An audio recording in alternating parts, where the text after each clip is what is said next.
요즘 주변에 만나는 분마다 모두 다 이런 말씀하십니다. 아니 왜 주가 지수는 이렇게 많이 오르고 사상 최고치인데 나는 수익이 안 나느냐 이런 말씀을 많이 듣고 있는데요. 저희가 나의 투자가 그래서 바로 이분을 모셨습니다. 유안타증권 WPC 강남센터의 윤상경 과장님을 모셨습니다. 네, 과장님 어서 오십시오. 제가 윤 과장님이라고 호칭을 하는 게 좋습니까? 신하브로님이라고 해야 됩니까? 윤 과장님이라고 하는 게 좋을 예, 것 같습니다. 그렇습니까? 네. 자, 제가 잠시 부연 설명 드리면 우리 윤상경 과장께서는 현재 자산가라든가 많은 그런 고객들 대상으로 포트폴리오라든가 투자 전략을 짜주시는 분입니다. 말 그대로 제갈공명이다. 삼국지 제갈공명이다 하시고 오늘 우리 윤 과장님 주시는 말씀 또 우리 시청자들에게 좋은 그런 교훈이 되리라고 생각합니다. 오늘은 어떤 주제 준비해 주셨나요? 네. 오늘은 단기적인 투자자분들이 보다는 최근에 중장기 투자자분들이 굉장히 좀 많아지고 있잖아요. 네. 그래서 좀 그런 투자에 관련해서 계속적으로 제가 조금 종목 찾는 방법에 대해서 말씀을 드리고 있는데요. 네. 이번에도 그중 하나인 10년 이상 매출액이 증가하는 회사에 투자하자는 전략을 가지고 왔습니다. 10년 이상 매출이 증가한다. 느낌이 확 오네요. 10년 이상 매출이 증가하는 기업. 한번 추가로 더 설명 주시죠. 네.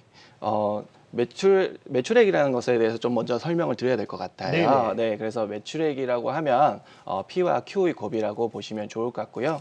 P는 가격을 말하고 Q는 양을 말씀을 드립니다. 삼겹살 집에 가시면은 1인분에 10,000원 한다고 한다는 개념은 P라는 개념이고요. 100인분을 팔았다 그러면은 거기는 Q라는 개념입니다. 결국에는 P와 Q를 곱한 것이 매출액이라는 의미인 거고요. 그래서 이러한 것들을 바탕으로 해서 회사의 매출액이 발생한다라고 생각을 하시면 좋을 것 같습니다. 주식이라는 것이 기초자산은 기업인 것이고요. 기업을 기초적으로 판단할 때는 가장 기초적인 것이 매출액이라고 보시면 좋을 것 같습니다. 즉 돈을 잘 버는 기업이 좋은 주식이 될 수 있다는 것을 말씀을 드리고요. 이를 10년 이상 해온 회사들은 굉장히 특별한 경우라고 보시면 좋을 것 같습니다. 과장님, 제가 듣기로는 이런 종목은 뭐 중장기 투자자가 아니고 네네. 단기 투자자들에게도 굉장히 좋을 것 같은 느낌 확 듭니다. 네. 네, 맞습니다. 네. 네. 역시 예리하신데요. 네.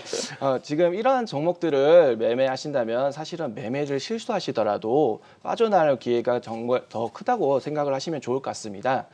제가 좀 말씀을 드리면은 본업이 투자가 아니시고 공부할 시간이 적다면은 사실 이러한 종목들로만 집중하셔서 투자하셔도 확률을 높이실 수 있다고 말씀드리겠습니다.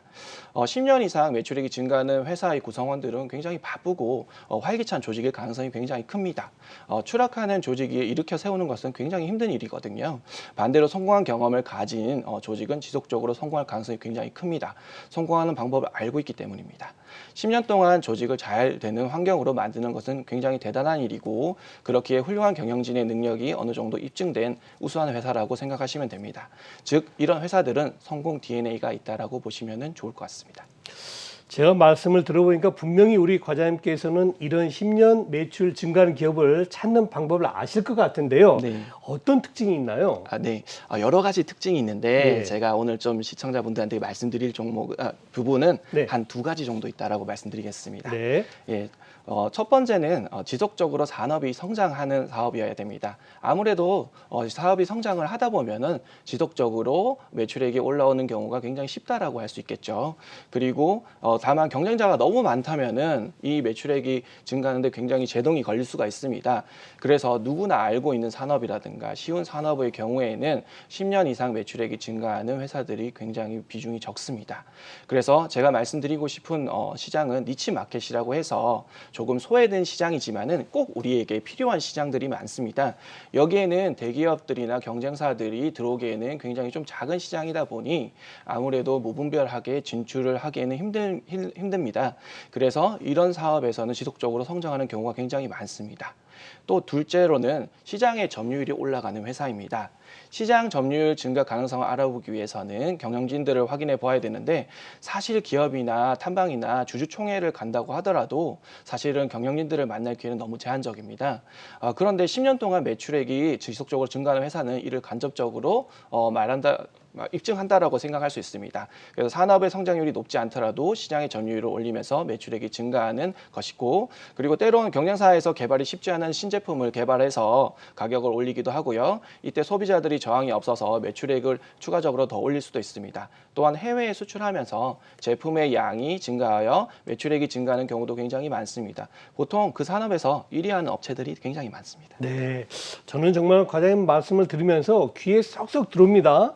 일단은 산업이 성장하는 기업을 찾아라. 그 다음에는 시장 점유율이 올라가는 기업을 찾아라. 그럼 이제 실제 이런 기업을 과장님 많이 선별해 보셨을 텐데 네. 그걸 바탕으로 선별한 바탕으로 해서 조금 더 깊이 있게 한번 말씀해 주시겠습니까? 어떤 기업이더라 이렇게. 네, 알겠습니다. 네, 최근에 현대백화점 그룹을 인수한 현대이지엘이라는 회사가 있습니다. 네. 2007년 이후 한 해를 제외하고는 별도 기준으로 매출액이 지속적으로 성장하는 회사라고 보시면 좋을 것 같습니다. 복지 포인트 사업을 하는 회사인데요. 대기업이나 공공기관에서 매출액이 대부분 발생하고 있습니다. 복지 포인트라는 개념에서 선택적 복지라는 개념이 있는데요. 쉽게 말씀드리면 매년 기업들이 직원 개별별로 복지 포인트를 부과하여 원하는 것들을 살 수 있게 하는 것입니다. 이에 대한 위탁 경영 및 통합 서비스를 제공하는 업체라고 보시면 좋을 것 같습니다. 이 시장은 매년 연봉에 비례해서 복지 포인트가 증가하고 기업의 비용 처리 니즈 증가로 인해서 매년 10에서 15% 정도 성장하고 있는 산업이라고 보시면 될 것 같습니다. 동사의 경우에는 지속적으로 시장 점유율 50% 정도를 유지하고 있습니다. 그 결과 2011년 이후 2020년 별도 매출액 기준 3배의 매출액이 증가를 했고 2017년 저점 대비 현재 5배 정도 주가가 오르는 모습도 작년 말까지 나타났었습니다. 이 회사의 경우도 매출액은 매년 10에서 20% 정도 증가하였지만 10년간 영업이익이 크게 하락한 적이 2번 있었습니다. 시점은 눈치채셨겠지만은 2016년이었고 이에 대한 실적에 대한 의구심이 2017년까지 적용하였습니다. 이후 실적이 정상화되면서 빠르게 주가가 상승하였다고 보시면 좋을 것 같고요. 이런 좋은 비즈니스 모델은 지속적으로 유지하고 있지만은 현재 신용 비율이 한 6% 정도 되기 때문에 그 부분은 조금 고려해 보셔야 될 것 같습니다. 네, 뭐 말씀 들어보니까는 무조건 매출이 10% 이상 증가한다고 반드시 좋은 건 아니네요. 네, 또 주가 내려갈 때도 있고. 자, 과연 그럼 이거를 우리 시청자분들은 어떻게 이걸 파악할 수 있을까요? 네. 그렇지 않은 기업을 어떻게 우리가 파악하는지 그 방법도 한번 알려주시죠. 네, 알겠습니다. 일단은 매출액이 10년간 증가하는 회사 같은 경우에는 사실은 관심 종목으로 넣어두시는 게 좋을 것 같고요. 아, 네, 실제로 이런 종목 중에서 영업이익이 같이 증가하는 종목들을 보시는 게 굉장히 중요합니다. 매출액은 증가하지만 영업이익이 일시적으로 감소하는 구간이 있거든요. 네. 예, 그런 경우에는 사실은 이 회사가 외형 성장을 하면서 성장을 하기 위해서 대규모 공장을 건설을 한다던가 아니면은 신제품 출시를 위해서 광고비를 집행을 한다던가 사업을 확정하기 위해 인원을 미리 충원한다거나 그렇죠. 예, 그런 현상들로 인해서 일시적으로 비용이 증가하는 구간이 발생을 할 수 있습니다. 그래서 매출액이 지속 증가하는 회사는 장기적으로 우상할 수밖에 없는데 여기서 투자 타임을 찰 때 오히려 매출액이 증가했으나 영업이익이 감소했다가 재차 반등하는 타이밍에 투자하시는 것이 좋습니다. 그러겠죠. 네. 네. 자, 과연 그러면 이런 종목군이 어떤 종목이 여기에 해당됩니까? 네, 현재 좀 고민해 볼 종목들 시청자들과 고민해 볼 종목을 가져왔는데요. 그 종목은 경동나벤이라는 회사입니다. 14년 동안 매출액이 증가하고 있는 회사입니다.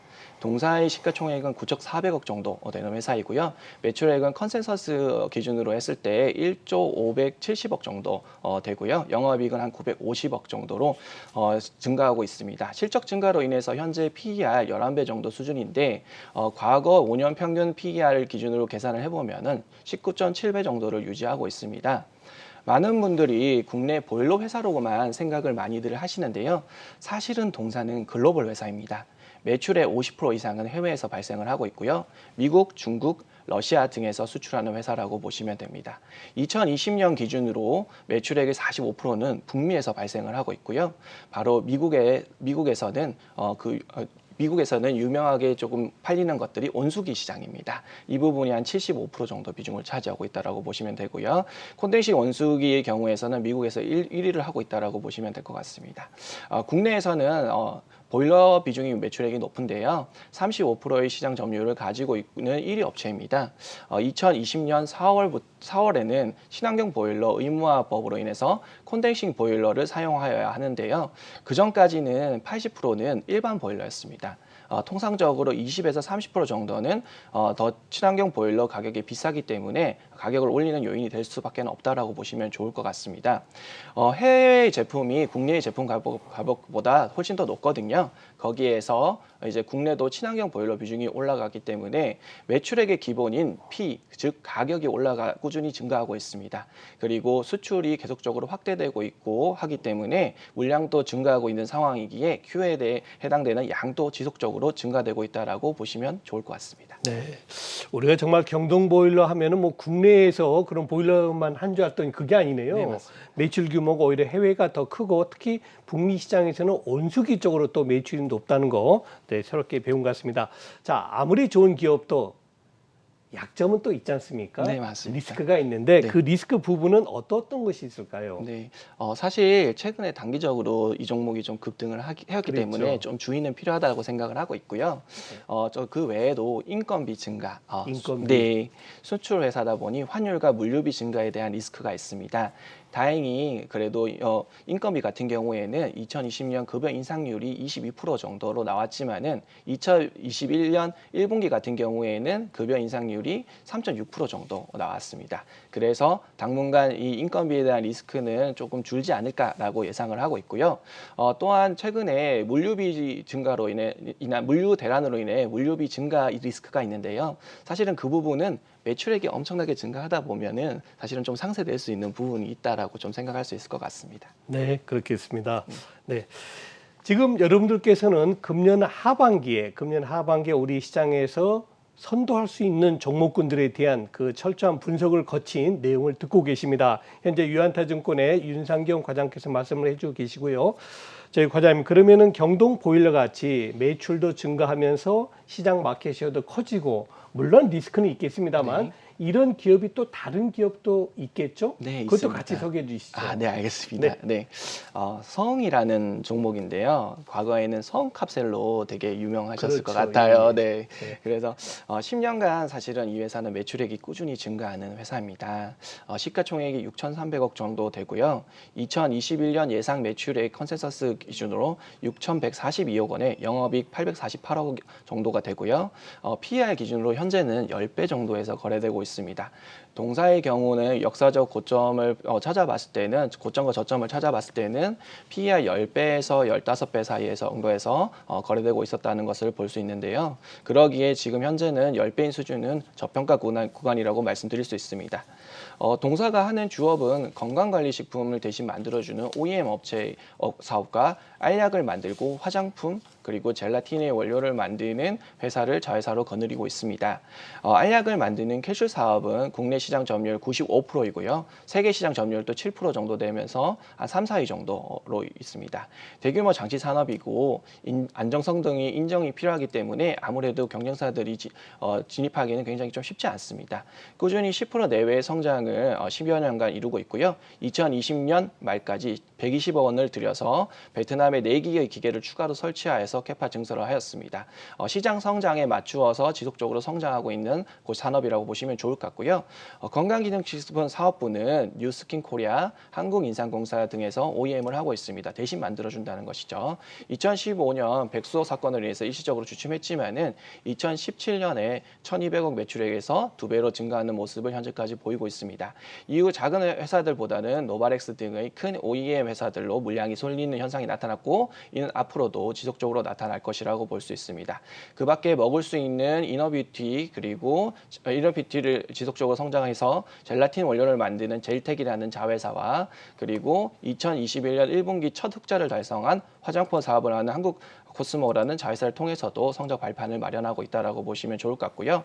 또한 2012년 1분기 분기보고서의 주석을 보시면은 대규모 오송 공장 증설 및 15개 기계 투자를 통해서 감가상각 비용이 크게 발생을 했는데 기계류가 10년 동안 감가상각이 보통 최대이기 때문에 감가상각 비용이 내년부터 줄어들 가능성이 굉장히 큽니다.